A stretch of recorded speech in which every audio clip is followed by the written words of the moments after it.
अग्नि समाधि। प्रेमचंद की कहानी।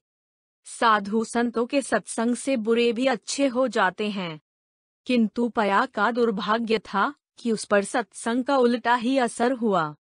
उसे गांजे, चरस और भंग का चस्का पड़ गया, जिसका फल यह हुआ कि एक मेहनती, उद्यमशील युवक आलस्य का उपासक बन बैठा। जीवन संग्राम में यह आनंद कहाँ। किसी वट वृक्ष के नीचे धूनी जल रही है, एक जटाधारी महात्मा विराज रहे हैं। भक्तजन उन्हें घेरे बैठे हुए हैं और तिल तिल पर चरस के दम लग रहे हैं। बीच बीच में भजन भी हो जाते हैं।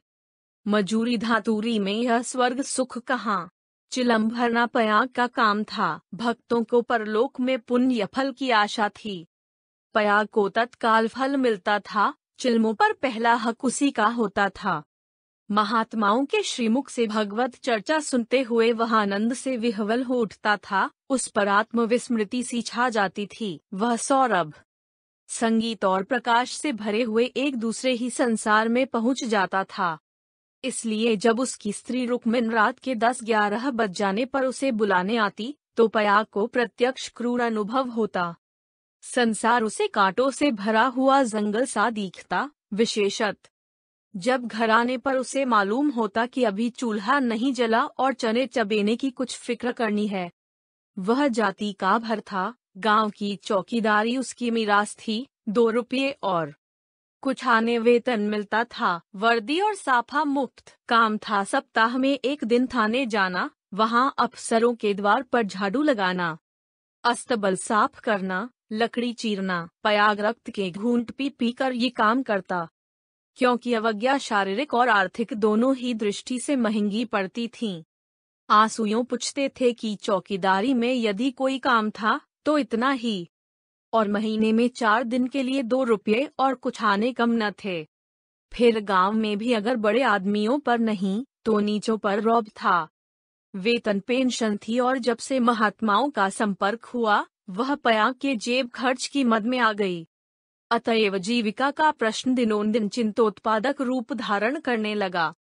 इन सत्संगों के पहले यह दंपति गांव में मजदूरी करता था। रुक्मिन लकड़ियां तोड़कर बाजार ले जाती, पया कभी आरा चलाता, कभी हल जोतता, कभी पुरहाकता। जो काम सामने आ जाए उसमें जुट जाता था। हंसमुख, श्रमशील, विनोदी, निर्द्वंद्व आदमी था, और ऐसा आदमी कभी भूखों नहीं मरता। उस पर नम्र इतना कि किसी काम के लिए नहीं न करता। किसी ने कुछ कहा और वह अच्छा भैया कहकर दौड़ा, इसलिए उसका गांव में मान था। इसी की बदौलत निरुद्यम होने पर भी 2-3 साल उसे अधिक कष्ट न हुआ।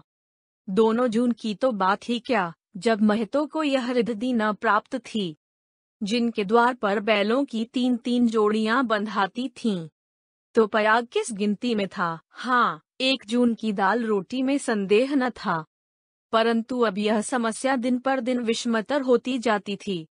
उस पर विपत्ति यह थी कि रुक्मिन भी अब किसी कारण से उसकी पतिप्रायण, उतनी सेवाशील, उतनी तत्पर न थी। नहीं, उतनी प्रगल्भता और वाचालता में आश्चर्यजनक विकास होता जाता था। अतएव पयाग को किसी ऐसी सिद्धि की आवश्यकता थी जो उसे जीविका की चिंता से मुक्त कर दे और वह निश्चिंत होकर भगवत भजन और साधु सेवा में प्रवृत्त हो जाए।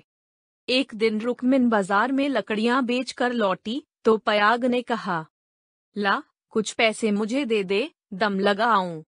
रुक्मिन ने मुंह फेर कर कहा, दम लगाने की ऐसी चाट है तो काम क्यों नहीं करते? क्या आजकल कोई बाबा नहीं है, जाकर चिलम भरो। पयाग ने त्योरी चढ़ाकर कहा, भला चाहती है तो पैसे दे दे, नहीं तो इस तरह तंग करेगी तो एक दिन कहीं चला जाऊंगा, तब रोएगी। रुक्मिन अंगूठा दिखाकर बोली, रोए मेरी बला, तुम रहते ही हो तो कौन सोने का कौर खिला देते हो? अब भी छाती फाड़ती हूँ, तब भी छाती फाड़ूंगी, तो अब यही फैसला है। अपोस्ट्रोफी। हाँ हाँ, कह तो दिया, मेरे पास पैसे नहीं हैं। गहने बनवाने के लिए पैसे हैं और मैं 4 पैसे मांगता हूँ तो यो जवाब देती है। अपोस्ट्रोफी। रुक्मिन तिनक कर बोली, गहने बनवाती हूँ तो तुम्हारी छाती क्यों फटती है? तुमने तो पीतल का छल्ला भी नहीं बनवाया। या इतना भी नहीं देखा जाता? पयाग उस दिन घर न आया। रात के 9 बज गए, तब रुक्मिन ने किवाड़ बंद कर लिए। समझी, गांव में कहीं छिपा बैठा होगा। समझता होगा मुझे मनाने आएगी, मेरी बला जाती है। जब दूसरे दिन भी पयाग न आया तो रुक्मिन को चिंता हुई। गांव भर छान आई, चिड़िया किसी अवे पर न मिली। उस दिन उसने रसोई नहीं बनाई। रात को लेटी भी तो बहुत देर तक आंखें न लगीं। शंका हो रही थी, पयाग सचमुच तो विरक्त नहीं हो गया। उसने सोचा, प्रातकाल पत्ता पत्ता छान डालूंगी, किसी साधु संत के साथ होगा, जाकर थाने में रपट कर दूंगी। अभी तड़का ही था कि रुक्मिन थाने में चलने को तैयार हो गई। किवाड़ बंद करके निकली ही थी कि पयाग आता हुआ दिखाई दिया, पर वह अकेला न था। उसके पीछे पीछे एक स्त्री भी थी। उसकी छीट की साड़ी, रंगी हुई चादर, लंबा घूंघट और शर्मीली चाल देखकर रुक्मिन का कलेजा धक से हो गया। वह एक क्षण हतबुद्धि सी खड़ी रही, तब बढ़कर नई सौत को दोनों हाथों के बीच में ले लिया और उसे इस भांति धीरे धीरे घर के अंदर ले चली, जैसे कोई रोगी जीवन से निराश होकर विषपान कर रहा हो। जब पड़ोसियों की भीड़ छंट गई तो रुक्मिन ने पयाग से पूछा, इसे कहाँ से लाए? पयाग ने हंसकर कहा, घर से भागी जाती थी, मुझे रास्ते में मिल गई। घर का काम धंधा करेगी, पड़ी रहेगी, मालूम होता है। मुझसे तुम्हारा जी भर गया। पयाग ने तिरछी चितवनों से देखकर कहा, दुत पगली, इसे तेरी सेवा टहल करने को लाया हूँ। नई के आगे पुरानी को कौन पूछता है? अपॉस्ट्रफी। चल, मन जिससे मिले वही नई है, मन जिससे न मिले वही पुरानी है। ला, कुछ पैसा हो तो दे दे, 3 दिन से दम नहीं लगाया, पैर सीधे नहीं पड़ते। हाँ, देख 2-4 दिन इस बेचारी को खिला पिला दे, फिर तो आप ही काम करने लगेगी। रुक्मिन ने पूरा रुपया लाकर पयाग के हाथ पर रख दिया। दूसरी बार कहने की जरूरत ही न पड़ी। पयाग में चाहे और कोई गुण हो या न हो, यह मानना पड़ेगा कि वह शासन के मूल सिद्धांतों से परिचित था। उसने भेद नीति को अपना लक्ष्य बना लिया था। 1 मास तक किसी प्रकार की विघ्न बाधा न पड़ी। रुक्मिन अपनी सारी चौकड़ियां भूल गई थी। बड़े तड़के उठती, कभी लकड़ियां तोड़कर, कभी चारा काट कर, कभी उपले पात कर बाजार ले जाती। वहां जो कुछ मिलता उसका आधा तो पयाग के हत्थे चढ़ा देती, आधों में घर का काम चलता। वह सौत को कोई काम न करने देती। पड़ोसियों से कहती, बहन, सौत है तो क्या है, तो अभी कल की बहुरिया 2-4 महीने भी आराम से न रहेगी तो क्या याद करेगी? मैं तो काम करने को हूँ ही। गांव भर में रुक्मिन के शील स्वभाव का बखान होता था, पर सत्संगी घाघ पयाग सब कुछ समझता था और अपनी नीति की सफलता पर प्रसन्न होता था। एक दिन बहू ने कहा, दीदी, अब तो घर में बैठे बैठे जी उबता है, मुझे भी कोई काम दिला दो। रुक्मिन ने स्नेह सिंचित स्वर में कहा, क्या मेरे मुख में कालिक पुतवाने पर लगी हुई है? भीतर का काम किए जा, बाहर के लिए मैं हूँ ही। बहू का नाम कौशल्या था, जो बिगड़कर सिलिया हो गया था। इस वक्त सिलिया ने कुछ जवाब न दिया, लेकिन वह लौंडियों की दशा अब उसके लिए असह्य हो गई थी। वह दिन भर घर का काम करते करते मरे, कोई नहीं पूछता। रुक्मिन बाहर से 4 पैसे लाती है तो घर की मालकिन बनी हुई है। अब सिलिया भी मजूरी करेगी और मालकिन का घमंड तोड़ देगी। पयाग पैसों का यार है, यह बात उससे अब छिपी न थी। जब रुक्मिन चारा लेकर बाजार चली गई तो उसने घर की टट्टी लगाई और गांव का रंग ढंग देखने के लिए निकल पड़ी। गांव में ब्राह्मण, ठाकुर, कायस्थ, बनिए सभी थे। सिलिया ने शील और संकोच का कुछ ऐसा स्वांग रचा कि सभी स्त्रियां उस पर मुग्ध हो गईं। किसी ने चावल दिया, किसी ने दाल, किसी ने कुछ। नई बहू की आवभगत कौन न करता। पहले ही दौरे में सिलिया को मालूम हो गया कि गांव में पिसंहारी का स्थान खाली है और वह इस कमी को पूरा कर सकती है। वह यहाँ से घर लौटी तो उसके सिर पर गेहूं से भरी हुई एक टोकरी थी। पयाग ने पहराथी से चक्की की आवाज सुनी तो रुक्मिन से बोला, आज तो सिलिया भी से पीसने लगी। रुक्मिन बाजार से आटा लाई थी। अनाज और आटे के भाव में विशेष अंतर न था। उसे आश्चर्य हुआ कि सिलिया इतने सबेरे क्या पीस रही है। उठकर कोठरी में आई तो देखा कि सिलिया अंधेरे में बैठी कुछ पीस रही है। उसने जाकर उसका हाथ पकड़ लिया और टोकरी को उठाकर बोली, तुझसे किसने पीसने को कहा है? किसका अनाज पीस रही है? सिलिया ने निश्शंक होकर कहा, तुम जाकर आराम से सोती क्यों नहीं? मैं पीसती हूँ तो तुम्हारा क्या बिगड़ता है? चक्की की घुमुर घुमुर भी नहीं सही जाती? लाओ टोकरी दे दो, बैठे बैठे कब तक खाऊंगी? 2 महीने तो हो गए, मैंने तो तुझसे कुछ नहीं कहा। अपॉस्ट्रफी। तुम कहो चाहे न कहो, अपना धर्म भी तो कुछ है। तू अभी यहाँ के आदमियों को नहीं जानती। आटा तो पिसाते सबको अच्छा लगता है, पैसे देते रोते हैं। किसका गेहूं है? मैं सवेरे उसके सिर पर पटक आऊंगी। सिलिया ने रुक्मिन के हाथ से टोकरी छीन ली और बोली, पैसे क्यों ना देंगे? कुछ बेगार करती हूँ? तू न मानेगी।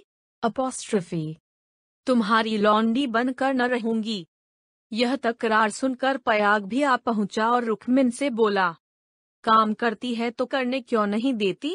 अब क्या जन्म भर बहुरिया ही बनी रहेगी?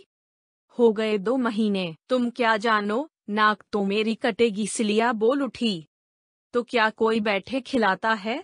चौका बर्तन, झाड़ू बहारू, रोटी पानी, पीसना कूटना, यह कौन करता है?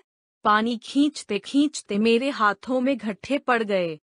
मुझसे अब सारा काम न होगा। पयाग ने कहा, तो तू ही बाजार जाया कर, घर का काम रहने दे। रुक्मिन कलेगी। रुक्मिन ने आपत्ति की, ऐसी बात मुंह से निकालते लाज नहीं आती? 3 दिन की बहुरिया बाजार में घूमेगी तो संसार क्या कहेगा? सिलिया ने आग्रह करके कहा, संसार क्या कहेगा? क्या कोई ऐब करने जाती हूँ? सिलिया की डिग्री हो गई। आधिपत्य रुक्मिन के हाथ से निकल गया। सिलिया की अमलदारी हो गई। जवान औरत थी। गेहूं पीसकर उठी तो औरों के साथ घास छीलने चली गई और इतनी घास छीली कि सब दंग रह गईं। गट्ठा उठाए ना उठता था। जिन पुरुषों को घास छीलने का बड़ा अभ्यास था, उनसे भी उसने बाजी मार ली। यह गट्ठा 12 आने का बिका। सिलिया ने आटा, चावल, दाल, तेल, नमक, तरकारी, मसाला सब कुछ लिया और 4 आने बचा भी लिए। रुक्मिन ने समझ रखा था कि सिलिया बाजार से 2-4 आने पैसे लेकर लौटेगी तो उसे डांटूंगी और दूसरे दिन से फिर बाजार जाने लगूंगी, फिर मेरा राज्य हो जाएगा। पर यह सामान देखे तो आंखें खुल गईं। पयाग खाने बैठा तो मसालेदार तरकारी का बखान करने लगा। महीनों से ऐसी स्वादिष्ट वस्तु मयस्सर न हुई थी। बहुत प्रसन्न हुआ। भोजन करके वह बाहर जाने लगा तो सिलिया बरोठे में खड़ी मिल गई। बोला, आज कितने पैसे मिले? 12 आने मिले थे। अपॉस्ट्रफी। सब खर्च कर डाले? कुछ बचे हों तो मुझे दे दे। सिलिया ने बचे हुए 4 आने पैसे दे दिए। पयाग पैसे खनखनाता हुआ बोला, तूने तो आज माला माल कर दिया। रुक्मिन तो 2-4 पैसों ही में टाल देती थी। मुझे गाड़ कर रखना थोड़ी ही है। पैसा खाने पीने के लिए है कि गाड़ने के लिए? अपॉस्ट्रफी। अब तू ही बाजार जाया कर, रुक्मिन घर का काम करेगी। रुक्मिन और सिलिया में संग्राम छिड़ गया। सिलिया पयाग पर अपना आधिपत्य जमाए रखने के लिए जान तोड़कर परिश्रम करती। पहर रात ही से उसकी चक्की की आवाज कानों में आने लगती। दिन निकलते ही घास लाने चली जाती और जरा देर सुस्ता कर बाजार की राह लेती। वहां से लौटकर भी वह बेकार न बैठती, कभी सन काटती, कभी लकड़ियां तोड़ती। रुक्मिन उसके प्रबंध में बराबर ऐब निकालती और जब अवसर मिलता तो गोबर बटोर कर उपले पाथती और गांव में बेचती। पयाग के दोनों हाथों में लड्डू थे। स्त्रियां उसे अधिक से अधिक पैसे देने और स्नेह का अधिकांश देकर अपने अधिकार में लाने का प्रयत्न करती रहती। पर सिलिया ने कुछ ऐसी दृढ़ता से आसन जमा लिया था कि किसी तरह हिलाए न हिलती थी। यहाँ तक कि एक दिन दोनों प्रतियोगियों में खुल्लम खुल्ला ठन गई। एक दिन सिलिया घास लेकर लौटी तो पसीने से तर थी। फागुन का महीना था, धूप तेज थी। उसने सोचा, नहाकर तब बाजार जाऊंगी। घास द्वार पर ही रखकर वह तालाब में नहाने चली गई। रुक्मिन ने थोड़ी सी घास निकालकर पड़ोसिन के घर में छिपा दी और गट्ठे को ढीला करके बराबर कर दिया। सिलिया नहाकर लौटी तो घास कम मालूम हुई। रुक्मिन से पूछा, उसने कहा मैं नहीं जानती। सिलिया ने गालियां देनी शुरू की, जिसने मेरी घास छुई हो उसकी देह में कीड़े पड़े, उसके बाप और भाई मर जाएं, उसकी आंखें फूट जाएं। रुक्मिन कुछ देर तक तो जब्त किए बैठी रही। आखिर खून में उबाल आ ही गया। झल्ला कर उठी और सिलिया के 2-3 तमाचे लगा दिए। सिलिया छाती पीट पीट कर रोने लगी। सारा मोहल्ला जमा हो गया। सिलिया की सुबुद्धि और कार्यशीलता सभी की आंखों में खटकती थी। वह सबसे अधिक घास क्यों छीलती है, सबसे ज्यादा लकड़ियां क्यों लाती है, इतने सबेरे क्यों उठती है, इतने पैसे क्यों लाती है, इन कारणों ने उसे पड़ोसियों की सहानुभूति से वंचित कर दिया था। सब उसी को बुरा भला कहने लगीं। मुट्ठी भर घास के लिए इतना उधाम मचा डाला, इतनी घास तो आदमी झाड़ कर फेंक देता है। घास न हुई, सोना हुआ। तुझे तो सोचना चाहिए था कि अगर किसी ने ले ही लिया तो है तो गांव घर ही का, बाहर का कोई चोर तो आया नहीं। तूने इतनी गालियां दी तो किसको दी? पड़ोसियों ही को तो। संयोग से उस दिन पयाग थाने गया हुआ था। शाम को थका मांदा लौटा तो सिलिया से बोला, ला कुछ पैसे दे दे तो दम लगाऊं, थक कर चूर हो गया हूँ। सिलिया उसे देखते ही हाय हाय करके रोने लगी। पयाग ने घबरा कर पूछा, क्या हुआ, क्यों रोती है? कहीं गमी तो नहीं हो गई? नहर से कोई आदमी तो नहीं आया? अब इस घर में मेरा रहना न होगा, अपने घर जाऊंगी। अरे कुछ मुंह से तो बोल, हुआ क्या? गांव में किसी ने गाली दी है? किसने गाली दी है? घर फूंक दूं, उसका चालान करवा दूं। सिलिया ने रो रो कर सारी कथा कह सुनाई। पयाग पर आज थाने में खूब मार पड़ी थी। झल्लाया हुआ था। वह कथा सुनी तो देह में आग लग गई। रुक्मिन पानी भरने गई थी। वह अभी घड़ा भी न रखने पाई थी कि पयाग उस पर टूट पड़ा और मारते मारते बेदम कर दिया। वह मार का जवाब गालियों से देती थी और पयाग हर एक गाली पर और झल्ला झल्ला कर मारता था, यहाँ तक कि रुक्मिन के घुटने फूट गए, चूड़ियां टूट गईं। सिलिया बीच बीच में कहती जाती थी, वाह रे तेरा दीदा, वाह रे तेरी ज़ुबान, ऐसी तो औरत ही नहीं देखी। औरत काहे को, डाइन है, जरा भी मुंह में लगाम नहीं। किंतु रुक्मिन उसकी बातों को मानो सुनती ही न थी।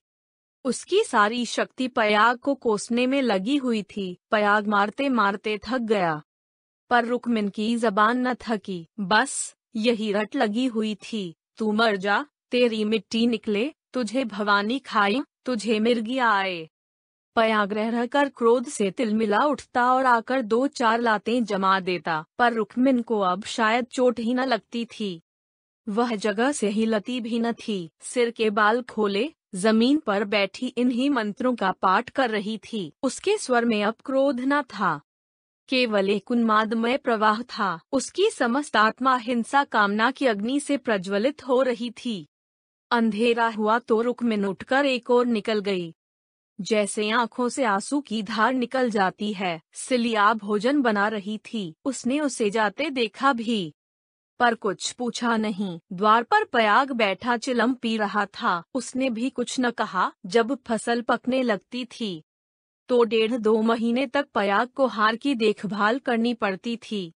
उसे किसानों से दोनों फसलों पर हल पीछे कुछ अनाज बंधा हुआ था। माघ ही में वह हार के बीच में थोड़ी सी जमीन साफ करके एक मड़ैया डाल लेता था और रात को खा पी कर आग, चिलम और तमाकू चरस लिए हुए इसी मड़ैया में जाकर पड़ा रहता था। चैत के अंत तक उसका यही नियम रहता था। आजकल वही दिन थे। फसल पकी हुई तैयार खड़ी थी। 2-4 दिन में कटाई शुरू होने वाली थी। पयाग ने 10 बजे रात तक रुक्मिन की राह देखी। फिर यह समझकर कि शायद किसी पड़ोसिन के घर सो रही होगी, उसने खा पीकर अपनी लाठी उठाई और सिलिया से बोला, किवाड़ बंद कर ले, अगर रुक्मिन आए तो खोल देना और मना जुना कर थोड़ा बहुत खिला देना। तेरे पीछे आज इतना तूफान हो गया, मुझे न जाने इतना गुस्सा कैसे आ गया। मैंने उसे कभी फूल की छड़ी से भी ना छुआ था, कहीं बूढ़ घास न मरी हो तो कल आफत आ जाए। सिलिया बोली, न जाने वह आएगी कि नहीं, मैं अकेली कैसे रहूंगी। मुझे डर लगता है। तो घर में कौन रहेगा? सूना घर पाकर कोई लोटा थाली उठा ले जाए तो? डर किस बात का है? फिर रुकमिन तो आती ही होगी। सिलिया ने अंदर से टट्टी बंद कर ली। पयाघार की ओर चला। चरस की तरंग में यह भजन गाता जाता था। ठगिनी, क्या नैना झमकावे, कद्दू काट मृदंग बनावे, नींबू काट मजीरा, पांच तरोई मंगल गावे, नाचे बालम खीरा। रूपा पहिर के रूप दिखावे, सोना पहिर रिझावे, गले डाल तुलसी की माला, तीन लोक भरमावे। ठगिनी। सहसा सिवाने पर पहुंचते ही उसने देखा कि सामने हार में किसी ने आग जलाई। एक क्षण में एक ज्वाला सी दहक उठी। उसने चिल्लाकर पुकारा, कौन है वहाँ? अरे, यह कौन आग जलाता है? ऊपर उठती हुई ज्वालाओं ने अपनी आग्नेय जिह्ना से उत्तर दिया। अब पयाग को मालूम हुआ कि उसकी मड़ैया में आग लगी हुई है। उसकी छाती धड़कने लगी। इस मड़ैया में आग लगाना रुई के ढेर में आग लगाना था। हवा चल रही थी। मड़ैया के चारों ओर एक हाथ हटकर पकी हुई फसल की चादर सी बिछी हुई थी। रात में भी उनका सुनहरा रंग झलक रहा था। आग की एक लपट, केवल एक जरा सी चिंगारी सारे हार को भस्म कर देगी। सारा गांव तबाह हो जाएगा। इसी हार से मिले हुए दूसरे गांव के भी हार थे, वे भी जल उठेंगे। ओह, लपटें बढ़ती जा रही हैं। अब विलंब करने का समय न था। पयाग ने अपना उपला और चिलम वहीं पटक दिया और कंधों पर लोहबंद लाठी रखकर बेतहाशा मड़ैया की तरफ दौड़ा। मेड़ों से जाने में चक्कर था, इसलिए वह खेतों में से होकर भागा जा रहा था। प्रतीक्षण ज्वाला प्रचंडतर होती जाती थी और पयाग के पांव और तेजी से उठ रहे थे। कोई तेज घोड़ा भी इस वक्त उसे पा न सकता था। अपनी तेजी पर उसे स्वयं आश्चर्य हो रहा था। जान पड़ता था, पांव भूमि पर पड़ते ही नहीं। उसकी आंखें मड़ैया पर लगी हुई थी। दाहिने बाएं से और कुछ न सूझता था। इसी एकाग्रता ने उसके पैरों में पर लगा दिए थे। न दम फूलता था, न पांव थकते थे।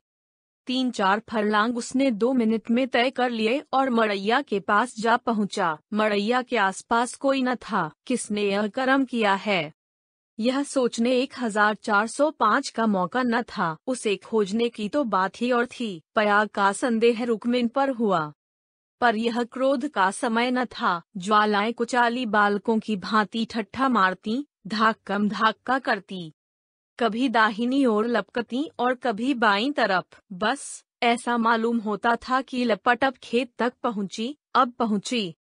मानो ज्वालाएं आग्रहपूर्वक क्यारियों की ओर बढ़ती और असफल होकर दूसरी बार फिर दूने वेग से लपकती थीं। आग कैसे बुझे?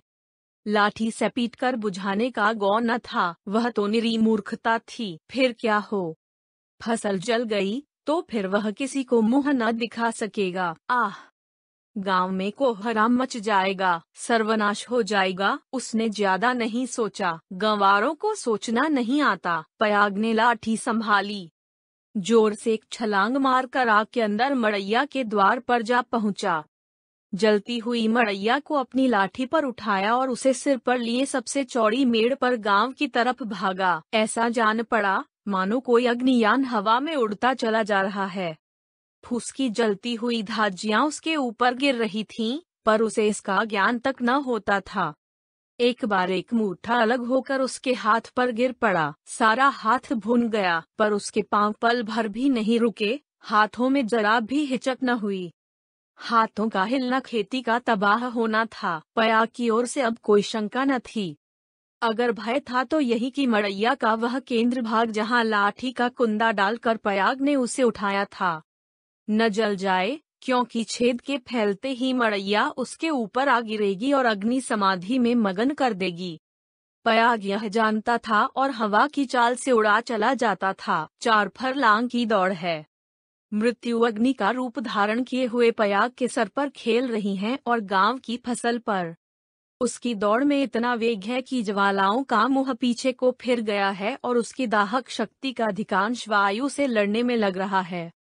नहीं तो अब तक बीच में आग पहुंच गई होती और हाहाकार मच गया होता। एक फरलांग तो निकल गया, पया की हिम्मत ने हार नहीं मानी। वह दूसरा फरलांग भी पूरा हो गया। देखना पयाग, 2 फरलांग की और कसर है, पाँव जरा भी सुस्त न हो। ज्वाला लाठी के कुंदे पर पहुंची और तुम्हारे जीवन का अंत है। मरने के बाद भी तुम्हें गालियां मिलेंगी। तुम अनंत काल तक आहों की आग में जलते रहोगे। 1406 मानसरोवर बस 1 मिनट और। अब केवल 2 खेत और रह गए हैं। सर्वनाश। लाठी का कुंदा निकल गया, मड़ैया नीचे खिसक रही है, अब कोई आशा नहीं। पयाग प्राण छोड़कर दौड़ रहा है, वह किनारे का खेत आ पहुंचा। अब केवल 2 सेकंड का और मामला है। विजय का द्वार सामने 20 हाथ पर खड़ा स्वागत कर रहा है।